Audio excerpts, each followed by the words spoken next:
Good afternoon, everybody, and welcome to part two, our Lomachenko versus Lopez media Zoom calls here.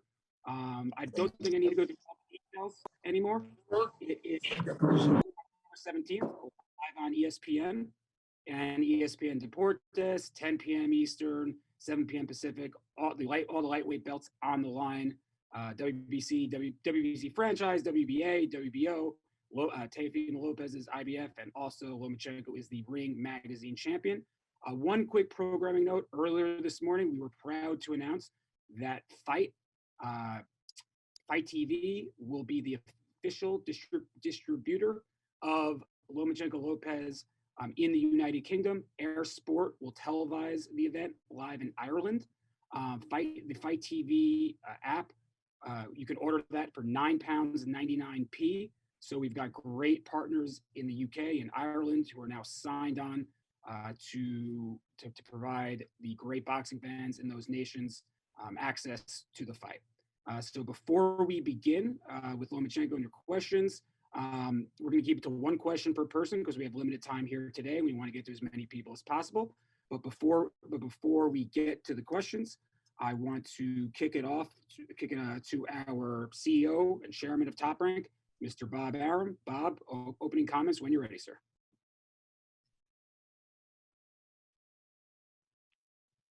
Bob?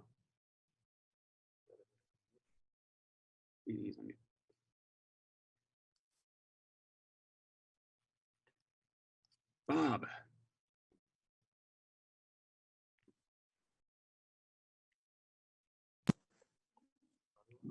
All right, well, we'll get to Bob in a moment. Joining us from Camarillo, California in his training camp is the champ, Vasyl Lomachenko, and his manager, the multiple-time BWAA Manager of the Year, Mr. Aegis Klimas, who will also be providing translation when needed and will be available to answer questions from the media as well.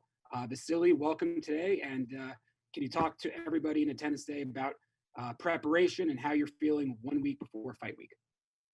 I feel great. Preparation was very good. We're ready on 100%, and we can't wait October 17th. And Bob, if you are there, please go ahead. You are unmuted, sir. Okay. Well, I'm really looking forward to this fight, as is every boxing fan. I watched last week Loma train for the fight. Believe me, he is 150% ready for this fight. We talked with Teofimo yesterday, and he is confident and looks in great shape. This should be a tremendous battle, and all I can say is this has all the ingredients of a major event. I want to thank ESPN for giving us the wherewithal to do this event on free television. In these very difficult times, I think it would be unseemly to try to do an event like this on pay-per-view when so many people are really in harm's way and are out of work. Thank you, Bob. And as yesterday, anybody wants to ask Bob, Loma, or Aegis a question, please use the raise hand mechanism on the Zoom or privately message me in the chat. And if you can't figure that out, do what some of you did yesterday, and you can just text me directly to ask a question. So I'm going to wait a few seconds while we get some hands raised over in the chat queue. And let's start out with Miguel Maravilla. You are being asked to unmute, so please unmute and ask a question when ready, sir. Hi, Bob. How's it going? First of all, how's this fight going to compare to some of your classic fights that you've promoted in the past? Are you anticipating this to be an all-time classic? Well, it certainly has the ingredients. But of course, like everything else, it will depend on how the fight unfolds on October 17th. but certainly it has the ingredients to be a real classic. But again, one never knows. Look what happened on Saturday. Two guys, good fighters, relatively unheralded, and they gave a fight for the ages, Baranchek and Zepeda. So I hope this will be a great fight, and we'll see on October 17th. Thank you, Miguel. And now we move over to Keith Idek from Boxing Scene. Keith, please go ahead when ready, sir. My question is for Vasyl. Vasyl, yesterday Teofimo Lopez said that he's underestimated as a boxer, that he's not just a puncher. I was just wondering if you could tell us what you think of his boxing ability and his boxing IQ. Вчера Теофима сказал, что он недооценен как боксер. Хотели бы услышать твое мнение про его боксинг IQ и про его... So we can check it at October 17. He has a good punch. He has a very good speed. He has IQ. He's young. He's hungry. But we'll see. We always can compare our level in the ring, our boxing skill, only then we fight with top fighters. Thank you very much, Keith. And next week we go to our first question over from the UK, where again it'll be available on Fight on the DTC platform. Umar Ahmed, please go ahead when ready, sir. Hi, Vasyl. Hope you're all doing well. Of course, in the build-up, we've heard a lot of trash talk from Teofimo and his father. It seems like there's a personal element for them when they fight you. Is there any personal feeling towards Teofimo as you go into this fight? Есть какие-то персональные чувства за то, что и папа, и он говорят полностью вот этот трэш? Absolutely not. I have a goal, I have a dream, and he hold a belt, IBF title, and I need this belt. And Saturday, October 17, I will try take this belt. Thank you very much, Umar. Next, we go over from ESPN.com. Cameron Wolf. Cameron, please fire away when ready, sir. Yeah, this is for Bob first, and maybe Vasyl can jump in as well. Obviously, Vasyl has been one of the best pound for pound boxers, for years now. What does a win on October 17th mean for him and maybe his legacy? Well, this is a big fight for Loma, and he will go down in history as the greatest amateur fighter in the world, with a meteoric professional record. We've matched him with the best fighters that we can find. He's always come through, and obviously this fight will continue his legacy should he be successful. And same question for Vasyl. Что для тебя вот такого вида боя, что для тебя значит для легенды? I always, then I came in professional boxing, I always wanted fight only with the top fighters, with a world champion, and now I have a top fighter in front of me, and I want only to improve who I am and to improve my legacy. Thank you very much, Vasyl, and thank you, Cameron. Next, we go again across the pond from the Athletics' Sarah Shepard. Sarah, please go ahead when ready. Thanks, guys. This is a question to whoever's best placed to answer it, really. So we've obviously heard there's no rematch clause in the contract, and I wondered why that was and whose decision ultimately that was to have no rematch clause in there. Let me answer that. I don't believe in rematch clauses. Rematch clauses are in essence, overused, thanks to our friend Eddie Hearn. He puts a rematch clause in every contract. And that may indicate that he is not confident in how his fighter will perform. As far as I'm concerned, let them fight. There'll be a winner, there'll be a loser. And if down the road they want a rematch, that's up to them. But I'm not requiring, and I don't like to require, a rematch in any contract that I do. Thanks, Bob. All right. Next, we go over to Marquise Johns. Marquise, please go ahead when ready.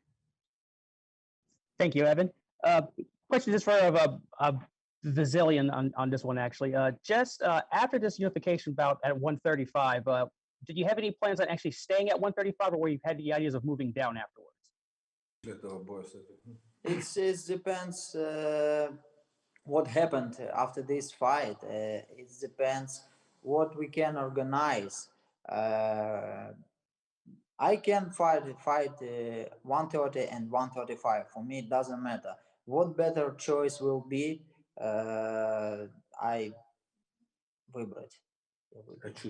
choose best choice for me.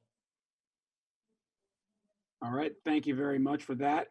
Carlos Toro, please go ahead when ready, sir. Thanks so much for taking time to talk to us. Bob, I remember a couple of weeks ago on the Josh Taylor, Jose Ramirez media call, you were talking about potentially having some type of protocol that would maybe allow fans to enter events starting maybe in December. And obviously in this one, you're going to having first responders, not necessarily paying fans for Lomachenko versus Lopez. Is this event sort of maybe a trial run for that protocol that you've been working with the state of Nevada, or is this just a one-time thing as you sort of try to keep working on making a protocol to get paying fans into events? That is absolutely correct. This is a trial run to see how this works with the protocol and so forth. The 250 people who will be watching the event, other than the usual people that we've had in the bubble, will have to follow the protocols. We want to make sure that they're safe, and that will, I believe, lead to paying fans in the future on a limited basis. We're working very, very closely with the Athletic Commission and with the governor's office. Governor Sisolak has done a tremendous job keeping this coronavirus under control, and we're going to be very safe and cautious. But you're absolutely right. We hope this will lead to events where we can have paying spectators, safe distance, and a limited basis. For example, if we go into the Allegiant Stadium in Las Vegas, which seats 65,000 in the stands, another 10,000 on the turf, probably hope to maybe put 15,000 people at most in. So again, we're all working very, very hard. We worked really hard to get the bubble going. Everybody cooperated. The state was fantastic, the Athletic Commission, and now we're moving on to the next step, because who the hell knows when this coronavirus scare will be over, when we will get a safe and working vaccine. So we have to really make these one step at a time. The 250 people, we're making some seats available to the fighters' families and loved ones, and the rest will go to first responders, to whom we all owe a tremendous debt of gratitude. Thank you very much, Carlos. And next we go to a man with a different background today. I shamed him into changing the Yankee background. Sean Zattel, please go ahead. Hey, Vasyl, thanks a lot, champ, for giving us some time. You know, you said in episode 1 of Blood, Sweat, and Tears, we have a little bit different rules in our country. You can't just talk. If he were in my country, he'd learn pretty quickly that he can't run his mouth like that. What exactly would he learn in your country for saying the things he said that you feel he hasn't learned here? Or what is it that's different in that aspect from here to the Ukraine? Ты в первом эпизоде сказал, что по поводу меня в нашей стране так нельзя говорить. Если ты говоришь, что должен быть готов ответить за это. Ты можешь как бы вот это более подробнее объяснить, что ты этим хотел сказать? Там я хотел сказать, if I can answer on Russian because it's more easily for me explain what I mean, okay? No, thank you. And I can translate. Я имел в виду, что у нас в стране как бы не так жестко с правилами и не так жестко с законами, как в Америке. Поэтому если ты там что-то говоришь, тебя вправе просто-напросто, если ты обидел кого-то, оскорбил кого-то, если ты сказал какую-то обидную вещь, тебя просто-напросто могут ударить, и никто тебя не будет спрашивать, тебе сразу дадут ответ на твое действие. Здесь же ты не можешь этого сделать, потому что сразу же тебя заберут в полицию, ты нарушил закон. Back home, we don't have. How you doing? Back home, we don't have such a strict law rules. Here in the States, there is a very strict law rules. So back home, if you insult somebody and you said something which is insult or your friends or something, so you can get hit and you can get in a fist fight right on the street, and nothing gonna happen if you beat somebody and you just walk away. Here in the States, the completely different law, and that's why that's what I was trying to mean it, because back home people not running mouth like this because they know they will have to answer it somehow. Thanks, champ. Yeah, no problem. Thank you for that. Next, we go back to the UK to Gareth A. Davies. Gareth, please unmute and ask your question when ready, sir. Good evening, London calling, as you know. Good evening to the great Bob Arum and Vasyl, who's grinning at me. The last time I saw Vasyl, I think I threw a kick at his head and then he was going to kill me. Anyway, my question, first of all, I've one for Bob and one for Vasyl, is Bob, this is probably the most significant contest globally that we have seen since the pandemic lockdown. How are you able to fiscally, to financially underwrite this fight, this undisputed fight at lightweight? Well, you're right, and it's very expensive, and the fighters have to get paid because it's such a major fight. We couldn't have done it without ESPN. ESPN really are supporters of the sport, and that don't just use the sport, they support it, and they are giving us the wherewithal to put this event on. Unlike what happens in the UK, where you have one outfit like Sky Sports with just money grabs and puts everything on pay-per-view. But I see even in the UK where BT Sports has stepped up to the plate, and they are giving their subscribers without extra money with Dubois and Joyce, which is an excellent heavyweight fight. Any fight that Eddie Hearn does, whether it's a major fight or a minor fight, they put on pay-per-view because Sky Sports is apparently only interested in a money grab. Soak the boxing fans for whatever they can. Bob, just finally on that little bit, it is the most significant fight so far that we've seen during pandemic lockdown. Do we need to start putting these contests together because we don't know when crowds are truly going to return? You're absolutely right. Look what we've done. It's not on the same level, but on Friday, great featherweight championship fight with Navarrete against Villa, who's undefeated featherweight. That's a really good quality fight, and that'll be on ESPN. And then later on in November, we have Terence Crawford against Kell Brook, which is a very expensive fight, and that'll be on the linear platform of ESPN. And in December, we have a marvelous junior lightweight championship, Burchelt and Valdez, and that'll be on ESPN without soaking people.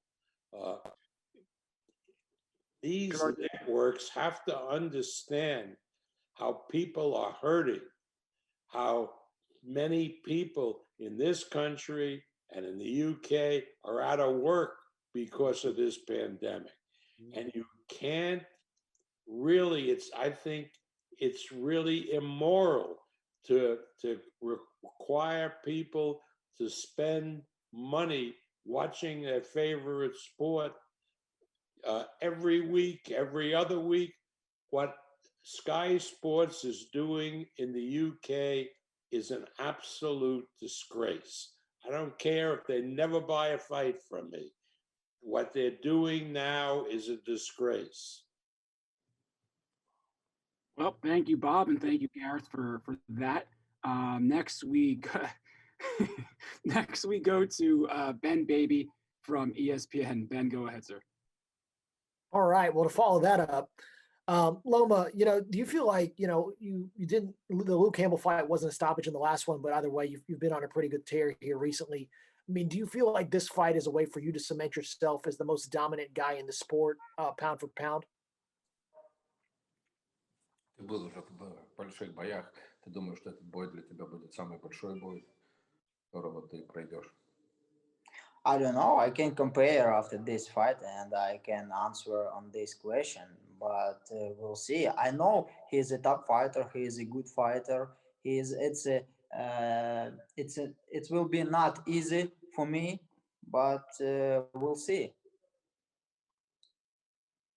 Thank you very much. We just a heads up, we only got a couple more questions left because Loma's got to get out of here around the top of the hour.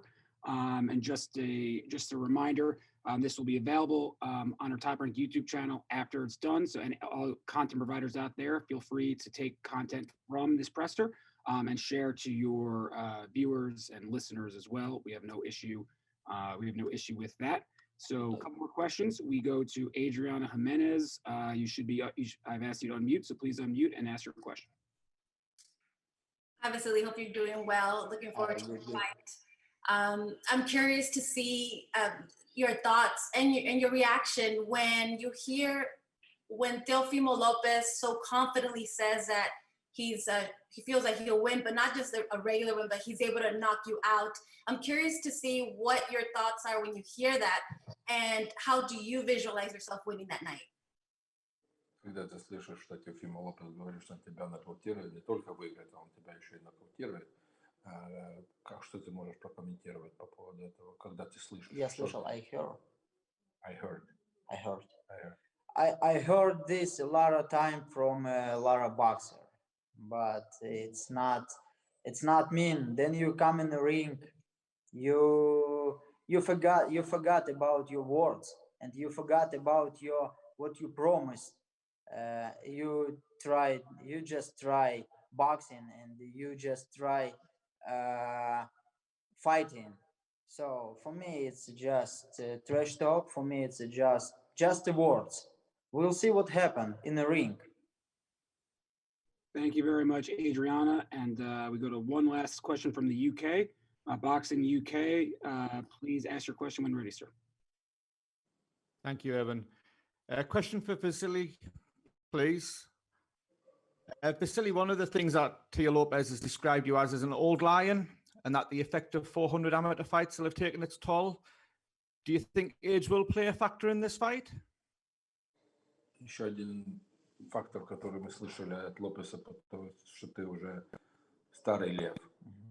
И ты думаешь, что в этом бою возраст как-то повлияет на это? I don't think about age, because I just 32 years old. Who кто определил? Who made the rules? Who made the rules about age in the boxing? It depends. Как сказать? Это зависит это лично от каждого зависит. Кто-то стареет в 32, кто-то стареет в 37, кто-то в 45.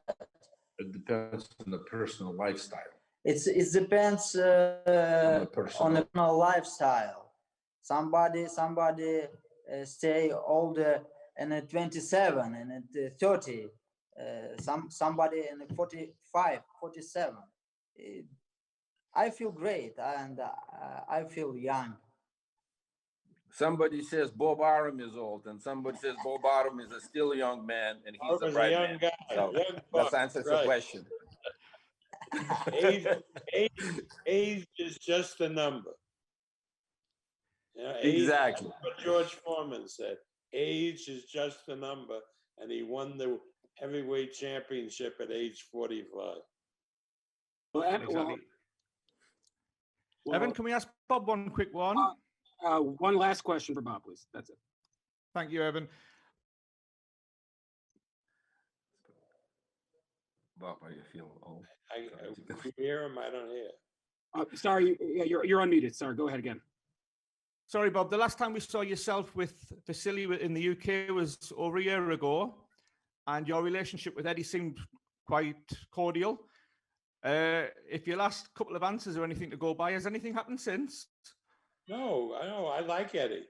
I mean, if Eddie can grab the money from, and of course Sky won't give him money to do significant fights, he has no other choice but to do it on pay-per-view.